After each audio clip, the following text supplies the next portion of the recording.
اصل میں قرآن مجید کے نزول کے دو مراحل ہیں. ایک مرحلہ ہے لوح محفوظ یا کتاب مکنون، وہاں سے اس کا کل کے کل قرآن کا اتر جانا سماع دنیا تک، اور دوسرا مرحلہ ہے اس سماع دنیا سے حضرت جبرائیل علیہ السلام اس کو تھوڑا تھوڑا تھوڑا کر کے لاتے رہے، 23 برس، اور اس کا نزول ہوا ہے قلب محمدی پر صلی اللہ علیہ وسلم 23 برس میں.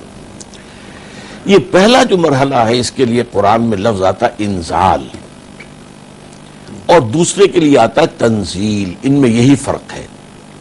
جیسے اعلام کسی کو کچھ بتا دینا، اور تعلیم کسی کو کچھ سکھانا. تعلیم ہوتی ہے تدریجاً، تھوڑا تھوڑا کر کے. تو یہ جو انزال ہوا ہے قرآن مجید کا لوح محفوظ سے سماع دنیا تک، یہ لیلۃ القدر میں ہوا، اور لیلۃ القدر ماہ رمضان مبارک میں تھی.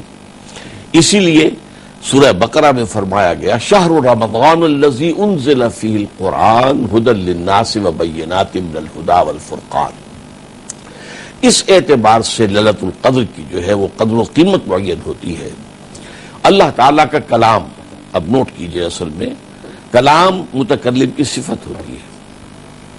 یہ اللہ کا کتنا بڑا فضل ہے نوع انسانی پر کہ اس نے اپنی ایک صفت کو زمین پر اتارا ہے انسانوں کے لیے.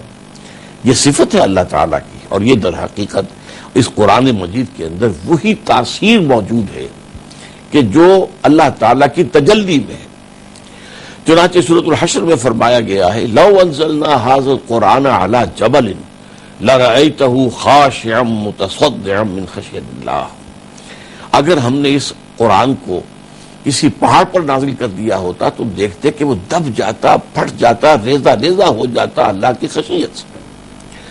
اب یہی معاملہ جو ہے واقعہ کے طور پر پیش آیا حضرت موسیٰ کے ساتھ، جس کا ذکر ہے سورہ اعراف میں کہ حضرت موسیٰ کو جب کئی مرتبہ اللہ تعالیٰ سے ہم کلامی کا شرف حاصل ہو گیا تو ایک شوق جو ہے، آتش شوق بھڑک اٹھی. رب ارنی انظر الیک، پروردگار کلام سے تو مجھے مشرف فرمایا ہے تو مجھے دیدار بھی عطا فرما دے، میں چاہتا ہوں میں تجھے دیکھوں. فرمایا لن ترانی، تم مجھے دیکھ نہیں سکو گے. ولکن انظر الی الجبل، ذرا اس سامنے کے پہاڑ پر نگاہ جماؤ. فإن استقر مکانہ فسوف ترانی، میں اپنی ایک تجلی اس پر ڈالوں گا، اگر یہ برداشت کر جائے اور کھڑا رہ جائے اپنی جگہ پر تو سمجھنا کہ تم بھی مجھے دیکھ سکو گے. فلما تجلی ربہ للجبل جعلہ دکا وخر موسیٰ صعقا. جب اللہ نے اپنی تجلی ڈالی ہے اس پہاڑ کے اوپر تو موسیٰ، وہ پہاڑ دب گیا، پھٹ گیا، ریزہ ریزہ ہو گیا، اور موسیٰ بے ہوش ہو کر گر گئے. حالانکہ یہ تجلی براہ راست موسیٰ پر نہیں تھی علیہ الصلوۃ والسلام، بالواسطہ مشاہدہ ہے اس تجلی کا. وہ تجلی ذات تھی، اور قرآن مجید اسی ذات کی صفت ہے اور صفت کی تجلی ہو رہی ہے، اور دونوں میں تاثیر ایک ہی ہے. چنانچہ علامہ اقبال جو کہتے ہیں کہ میں صاف کہہ دوں، صاف گویم آنچے در دل مزمرست، یہ کتابیں نیست چیزیں دیگر است. مثل حق پنہاؤں ہم پیداستوں زندہ و پائندہ و گویاستوں. یہ تو اللہ تعالیٰ کی ذات کی طرح ہے، جیسے اللہ تعالیٰ کی ذات الظاہر بھی ہے، الباطن بھی ہے، اور اللہ تعالیٰ کی ذات الحی ہے، القیوم ہے. مثل حق پنہا و ہم پیداستوں زندہ و پائندہ و گویاستوں. تو اس رات کی اصل قدر و قیمت تو یہ ہے. لیکن اس کے ساتھ اس کو یوں سمجھ لیجئے کہ یہی رات جو ہے وہ گویا کہ بجٹ سیشن ہے اللہ تعالیٰ کا اس کائنات کے لیے. ایک سال کے لیے جو آنے والے امور ہیں ان کا فیصلہ ہوتا ہے خیر کی بنیاد پر. یہ تو اللہ تعالیٰ کا تو ہر فیصلہ خیر ہی کی بنیاد پر ہوتا ہے. کس رات کے حوالے سے چاہے ہمیں جو ہے فیصلے ہوتے ہیں اللہ تعالیٰ کے جو بھی کچھ ہونا ہے، اور اللہ کا ہر فیصلہ خیر پر مبنی ہے. چاہے بظاہر ہمیں اپنی ذاتی اعتبار سے کوئی شے جو ہے اچھی نہ لگے، لیکن اس میں بھی کوئی نہ کوئی خیر پنہا ہوتا ہے. خواہ کوئی فرد برباد ہو رہا ہو، کوئی معاشرہ برباد ہو رہا ہو، یا قومیں برباد ہو رہی ہوں، اس کے اندر سے خیر نکلتا ہے. بہرحال اس کا ذکر جو ہے وہ سورہ دخان کی آیات میں ہے. انا انزلناہ فی لیلۃ مبارکہ، وہاں کہا گیا لیلۃ القدر، قدر والی رات، قدر و قیمت والی رات، قیمتی رات. یہاں لیلۃ مبارکہ کہا گیا، مبارک رات. اور اس مبارک رات کو اللہ تعالیٰ نے قرآن نازل فرمایا ہے. اس کے علاوہ کیا ہوتا ہے؟ فیہا یفرق کل امر حکیم. اس رات میں تمام جو محکم معاملات ہیں، پختہ فیصلے ہیں، وہ کر دیے جاتے ہیں. اور یفرقوں کا مطلب ہے ایشو کر دیے جاتے ہیں، اللہ تعالیٰ کے جانب سے فرشتوں کے حوالے کر دیے جاتے ہیں. اسی لیے سورۃ القدر میں فرمایا ہے تنزل الملائکۃ والروح فیہا بإذن ربہم من کل امر. وہ تمام معاملات اور فیصلے لے کر ڈاکٹر صاحب یہی بات، ڈاکٹر صاحب انا انزلناہ فی لیلۃ القدر، اس پر تفصیلی گفتگو آپ نے فرمائی. 23 برس میں نازل ہوا قلب محمدی صلی اللہ علیہ وسلم پہلے نازل ہوا اس شب میں لوح محفوظ سے دنیا آسمان پر آیا، آسمان دنیا پر. اس کے بعد 23 برس میں جستا جستا یہ آتا رہا. ڈاکٹر صاحب اگلی آیت وما ادراک ما لیلۃ القدر، یہ جو اسلوب ہے کیا یہ حقیقت کی عظمت کو بیان کرنے کا اسلوب ہے کہ تم کیا جانو؟ عظمت کو بیان کرنے کا ایک انداز ہے، لیکن اس انداز میں گویا کہ یہ چیز مثبت ہے کہ اس کی اصل قدر و قیمت کو تم سمجھ ہی نہیں سکتے. صرف تمہاری سمجھ کے لیے اور تمہارے فہم سے قریب لانے کے لیے ہم یہ کہہ دیتے ہیں کہ یہ 1000 مہینوں سے افضل ہے. لیکن کس اعتبار سے افضل ہے، کن کن پہلوؤں سے افضل ہے، اس کی فضیلت کی بنیاد کیا کیا ہے، یہ تمہارے فہم سے دور اور ماورا باتیں. یہی وجہ ہے کہ قرآن مجید کی جو اصل عظمت ہے وہ چونکہ ہم نہیں جان سکتے، اسی لیے وہ تمثیل دی گئی. لو انزلنا ھذا القرآن علی جبل لرأیتہ خاشعا متصدعا من خشیۃ اللہ وتلک الامثال نضربها للناس لعلہم یتفکرون. یہ ہم مثالیں اس لیے بیان کرتے ہیں کہ وہ چیزیں کہ جو بتمام و کمال انسان کی سمجھ میں نہیں آ سکتی تو کم سے کم ایک دھندلا سا تصور ان کا مثالوں کے ذریعے سے سامنے آ جائے. اب اس کا مطلب یہ ہے کہ اصل میں جو بھی انسان عبادت کرتا ہے اللہ تعالیٰ کی، اس کی جو قدر و قیمت معین ہوتی ہے وہ ایک تو ہوتی ہے انٹرنسک اعتبار سے، اس کے اندر اس وقت کتنا خشوع ہے، کتنا خضوع ہے، کتنا خلوص ہے، کتنی اس میں للہیت ہے، کتنی اس کے اندر طبیعت اس کی حاضر ہے، کتنا اسے یقین ہے کہ میں اللہ کے حضور میں ہوں. ایک تو یہ پہلو ہے کہ جس سے اس عبادت کی قدر و قیمت کا تعین ہوگا اور اس کے درجات بڑھتے چلے جائیں گے جتنا ہی خشوع و خضوع ہوگا، اور جس قدر ہی انسان کے اندر پوری قلب کی کیفیت ہوگی اتنے ہی اس کے ثواب اور اس کے اثرات جو بڑھتے جائیں. اور ایک یہ ہے ایکسٹرنل پہلو، مختلف اوقات ایسے ہوتے ہیں اور مختلف مقامات ایسے ہوتے ہیں کہ جن سے اس عبادت کی قدر و قیمت جو ہے بڑھ جاتی ہے. مقامات میں مسجد حرام ہے، وہاں پر ایک نماز 1,00,000 نمازوں کے برابر ہو جاتی ہے اس مقام کے حوالے سے. مسجد نبوی میں 50,000 نمازوں کے برابر ہو جاتی ہے. جبل رحمت پر کھڑے ہو کر دعا کی جائے اس کی اور ہی پر کیفیت و شان ہے.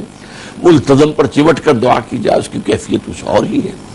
اسی طرح ان اوقات میں سے یہ لیلۃ القدر ہے. اور بھی ہے اوقات، جمعے کی نماز میں دونوں خطبوں کے درمیان جو وقفہ آتا ہے یہ کہا جاتا ہے کہ اس میں جو دعا کی جائے وہ قبول ہوتی. مختلف اوقات ہیں. پھر یہ ہے کہ رات کا پچھلا پہر ہے، وہ ہر رات جس کو بھی نصیب ہو جائے.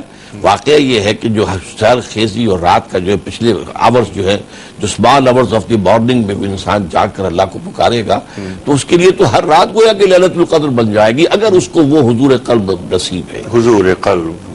جی ڈاکٹر صاحب یہی بات لے کے آگے چلیں گے، لیکن ایک کالر ہے ہمارے ساتھ بہت دیر سے. جی السلام علیکم. وعلیکم السلام. جناب میرا سوال یہ ہے کہ قرآن پاک 23 سال میں نازل ہوا ہے یا لیلۃ القدر میں نازل ہوا؟ جی ڈاکٹر صاحب اور اللہ کا امر لے کے پیچھے اس کا جواب تو آ چکا ہے کہ قرآن مجید کے نزول کے 2 مراحل ہیں.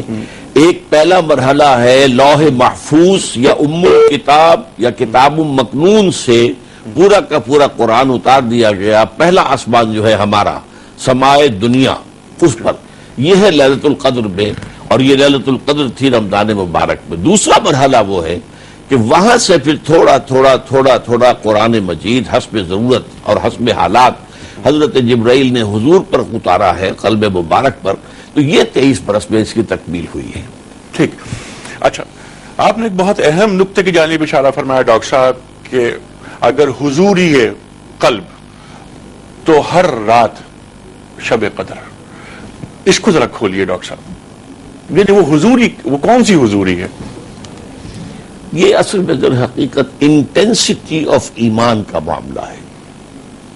ایمان ایک یہ بھی ہے کہ ہم نے زبان سے اقرار کر لیا آمنت باللہ کما ہوا باسمائہ و صفاتہ و قبلت جمیع احکامہ اقرار باللسان و تصدیق بالقلب، یہ بھی ایمان ہے. اور جو شخص یہ کہتا ہے میں یہ نہیں کہہ سکتا کہ تمہیں ایمان نہیں ہے، تمہارے اندر ایمان نہیں ہے، اللہ جانے، پھر یہ ایمان قلب میں اترتا ہے. اور قلب میں اس کے اترنے کی کوئی حد نہیں ہے، اس لیے کہ قلب کی گہرائیوں کا آپ اندازہ نہیں کر سکتے. یہ جو ہے روح چونکہ قلب جو ہے وہ مسکن ہے روح کا، اور روح کے بارے میں ہمارے حساب کتاب جو ہے پیمائش کے وہ سب کے سب جو ہیں وہ وہاں فیل ہو جاتے ہیں. روح وہ شے ہے، وہ اس نور سے بنی ہے جس سے ملائکہ بنے، اور اس کے لیے کوئی ٹائم اور سپیس ایلیمنٹ ہے ہی نہیں. جیسے کہ روح الامین آنے واحد میں حضور کے پاس ہیں، اور اسی آنے واحد میں وہ اللہ کے حضور میں پہنچ جاتے ہیں. اب یہ کتنا فاصلہ ہے ہمارے حساب سے اس کا ہم اندازہ بھی نہیں کر سکتے، لیکن جبرائیل امین کے لیے ٹائم ہے ہی نہیں، ٹائم ایلیمنٹ ہے ہی نہیں. ٹائم اینڈ سپیس یہ اس مادی دنیا کے لیے ہے. یہ مادی دنیا جو ہے یہ بگ بینگ کے بعد شروع ہوئی ہے، اور یہ بگ بینگ سے پہلے کا معاملہ جسے اسی لیے سائنٹسٹ نہیں جان سکتے. یہ جو چیزیں غیر مرئی ہیں اور غیر مادی ہیں، ملائکہ اور ارواح انسانیہ، یہ دو ہیں. ان دونوں کا تعلق پری بگ بینگ ایرا سے ہے، جبکہ حرف کن سے ایک بڑی سٹل لائٹ وجود میں آئی تھی. وہ روشنی ہماری دنیا کی روشنی نہیں ہے، یہ روشنی مادی روشنی ہے جو سورج سے چلی آ رہی ہے. اس کی ایک خاص رفتار ہے، اس کے خاص خواص ہے. یہ نہیں، وہ لائٹ سٹل لائٹ جسے میں کہہ رہی لطیف خون کی اس میں جو تھی، اور اس میں جو کوئی حرکت نہیں تھی، وہاں سے یہ پیدا ہوئی ہے. اس نور کی کوئی حد نہیں ہے، اس کی گہرائی کی کوئی حد نہیں ہے. تو اسی طریقے سے ایمان کی گہرائی کا بھی ایک مرحلہ وہ ہے جسے کہہ دیا گیا ہے، جسے کہا گیا ہے کہ جب سوال کیا حضرت جبرائیل نے کہ مجھے بتائیے احسان کیا ہے، تو فرمایا کہ احسان یہ ان تعبد اللہ کانک تراہ، یہ کیفیت پیدا ہو جائے کہ گویا کہ تم اللہ کو دیکھ رہے ہو. اور یہ انہونی بات نہیں ہے. صحابہ کرام میں سے بعض نے باقاعدہ کہا ہے. ایک مرتبہ حضور نے، آپ کی عادت مبارکہ تھی فجر کی نماز کے بعد تشریف فرما ہوتے تھے، صحابہ بھی ہے، کسی نے کوئی خواب دیکھا وہ بیان کرے، کوئی اور بات ہو. تو ایک صاحب سے پوچھا آپ نے کیف اصبحت؟ انہوں نے جواب دیا اصبحت مومنا حقا یا رسول اللہ، اے اللہ کے رسول مجھے آج سچے مومن کی صبح نصیب ہوئی. فرمایا لکل شیء صفت فما صفت ایمانک، یہ ہر چیز کی کوئی ایک صفت ہوتی ہے جس سے اس کو پہچانتا ہے آدمی. تو تم کچھ بیان کرو، کیا صفت تھی تمہارے اس ایمان کی؟ تو ان کا جواب کیا تھا؟ کأنی انظر الی الجنہ وکأنی انظر الی النار، میں تو گویا کہ دیکھ رہا ہوں اپنی آنکھوں سے، میں جہنم کو بھی دیکھ رہا ہوں اور جنت کو بھی دیکھ رہا ہوں. تو اس کیفیت کے اندر کسی درجے میں بھی اس کا عکس پیدا ہو جائے تو اس کا نام حضور یہ قلب ہے. ٹھیک ہے.